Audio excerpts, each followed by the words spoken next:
up, guys? It's me, Zealand, here today on Between Innings. I know this happened a while ago, but I wanted to go over the 2022 Baseball Hall of Fame class. So I'm going to go over who was,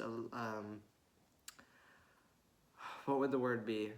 Who was selected for the Hall of Fame, who just fell short, and I'm going to talk about PEDs, performance enhancing and drugs, in my opinion, on how this should affect players' eligibility for the Hall of Fame in the electors' minds, the people who vote on who makes the Hall of Fame. If it's a big deal, should people who there's evidence that they could have been using performance-enhancing drugs, if they should still be considered for the Hall of Fame or not. So let's get into who was selected, or who the candidates were first. So the top candidates, top 10 vote getters, were these guys. David, oh wait, this is more than 10. 1, 2, 3, 4, 5, 6, 7. Nope, it's 10. Never mind.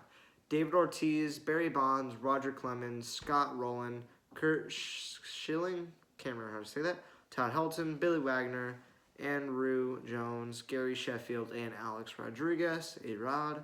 So the guy who got the most votes was 307. That gave him 77.9% of the votes, and you need 75% of the votes to make it into the Hall of Fame. So he just by 2.9% made the Hall of Fame. David Ortiz, back in the early 2000s, was I think he failed the drug test, but now they've said, and even Rob Manfred, the commissioner, has said that they think it was so faulty back then they don't know, and he never failed one after. So he got picked. Number 2 was Barry Bonds. He got 260 votes, was 66% of votes, so he did not make it. So David Ortiz was the only dude that got elected into the Hall of Fame this year for baseball. Clemens got 65.2, Rowland got 63.2. The Schilling dude got 58.6, Helton got 52, Billy Wagner got 51, Andrew Jones got 44.1, Gary Sheffield got 40.6, and A-Rod got 34.3, not even coming really close. So the number 2 and 3 guys, Barry Bonds and Roger Clemens, both were accused of using PEDs, and it is viable evidence that they did use them. Barry Bonds, kind of obvious. I mean, dude was insane, hit so many home runs.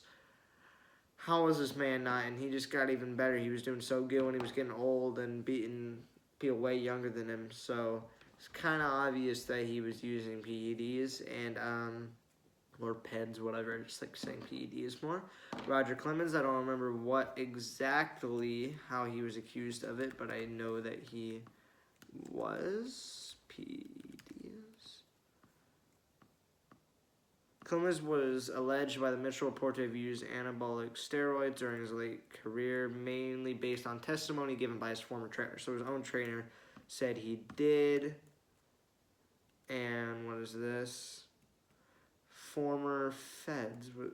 2 former federal authorities essential to the Bay Area laboratory said that is indisputable, the evidence that Barry Bonds and Roger Clemens used steroids. So, yeah, it's kind of obvious. They both still kind of got a little close there. Barry Bonds was only off by 9%, and Clemens was off by 9.8%. Here's my opinion on PEDs and how it affects players' resume. I think it's a big deal. Say you gave Mookie Betts steroids. He becomes the best player in the league, becomes an instant Hall of Famer. I already think Mookie Betts will be a Hall of Famer by the end of his career. But 2 championships, right, and just a lot of awards. If you really add steroids to that conversation, it depends on the time that he started. So say you got Albert Pujols, I don't remember, did he retire already? Whatever. Say he's still playing. You give Albert Pujols steroids right now, and it is obvious that he did not start using them until right now, right at the end of his career, and he's already one of the best hitters of all time, then I don't know. I still do think it is a disgrace to the game to use steroids or any performance-enhancing drugs. I do think that it should be frowned upon. obviously. And I don't think Barry Bonds should make the Hall of Fame, nor should Roger Clemens. Barry Bonds was an amazing baseball player.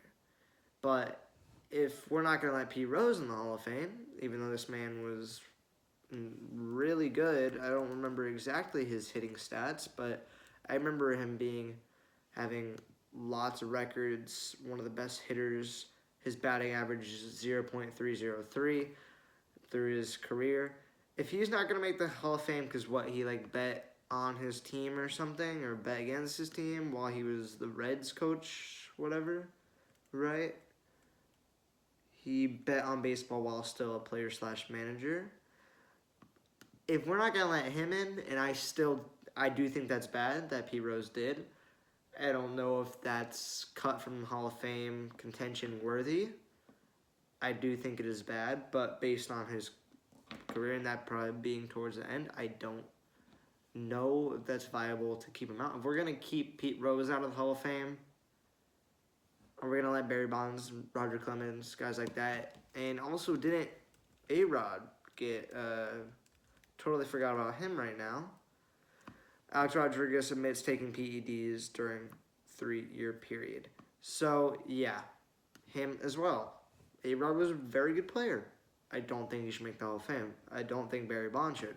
Barry Bonds has the so-called home run record, but I don't think it counts because all of that. And also, what was the second guy with the most? What's the record for the most home runs in a season? I think it's held by Barry Bonds, and then after that, it's, what's his name? Hold on. I know who he is, played for the Cardinals, but I'm forgetting his name.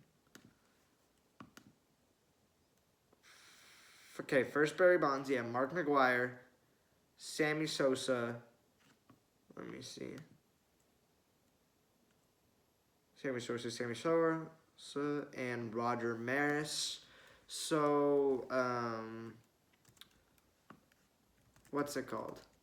I don't think that Barry Bonds, so saying that's Mark McGwire.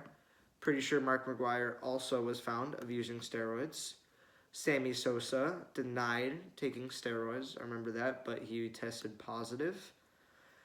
If you cut all that down, it really goes back to number 61, Roger Maris. There's a movie about him called 61 Asterisk.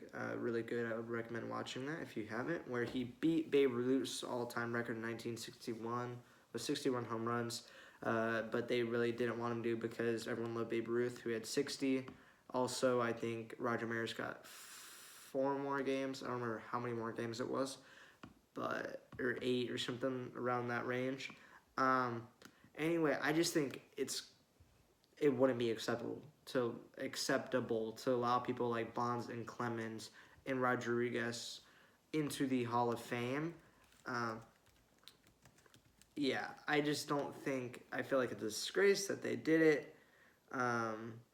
Also, Sammy Sosa was not elected into the Hall of Fame, probably for the fact that people also think that he did it. So, I think David Ortiz, failing one time and then showing it's not incredible, and that was one time in his early career, only time he ever failed, and they're saying that even the commissioner and a lot of people said they don't think it was credible back then, the own commissioner said it.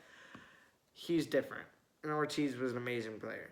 Barry Bonds, I think just from the amount of evidence against him and Clemens that they did PEDs, really shows that they should not be elected into the Hall of Fame. So that's my opinion. I know a lot of people think that Bonds and Clemens should be allowed into the Hall of Fame.